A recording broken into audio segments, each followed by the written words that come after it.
CBM news টিভির পক্ষ থেকে জানাই আন্তরিক শুভেচ্ছা ও অভিনন্দন। শুরুতে সংবাদ, আমাদের সঙ্গে থাকুন।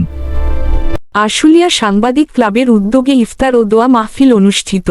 নিজস্ব প্রতিবেদক। পবিত্র মাহের রমজান উপলক্ষে আশুলিয়া সাংবাদিক ক্লাবের উদ্যোগে ইফতার ও দোয়া মাহফিল অনুষ্ঠিত হয়েছে। বুধবার 11 মার্চ 21শে রমজান আশুলিয়া সাংবাদিক ক্লাবের আয়োজনে এই ইফতার ও দোয়া মাহফিলের আয়োজন করা হয়। অনুষ্ঠানে আশুলিয়া সাংবাদিক ক্লাবের সদস্যবৃন্দসহ বিভিন্ন গণমাধ্যমে কর্মরত সাংবাদিকরা উপস্থিত ছিলেন। ইফতারের পূর্বে দেশ, জাতি ও মুসলিম উম্মাহর শান্তি, সমৃদ্ধি ও কল্যাণ কামনা করে বিশেষ দোয়া ও মোনাজাত করা হয়। এ সময় বক্তারা বলেন, পবিত্র রমজান মাস সংযম, সহমর্মিতা ও ভ্রাতৃত্ববোধের শিক্ষা দেয়। এমন আয়োজনের মাধ্যমে সাংবাদিকদের মাঝে পারস্পরিক সৌহার্দ্য ও ঐক্য আরও সুদৃঢ় হয়।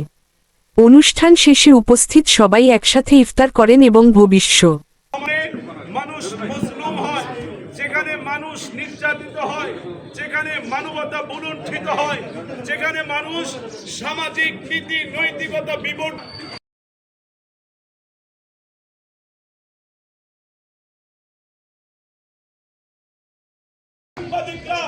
সমাজের অপরাধকে মূলোৎপাটন বিপদের মুহূর্ত কাটাবে বলে আমি মনে করি। প্রিয় সাংবাদিক আপনার ভয়ে সমাজের যে অপরাধ আপনার কাছে নিষিদ্ধ, ওই নিষিদ্ধ কাজ সেখানেই হবে।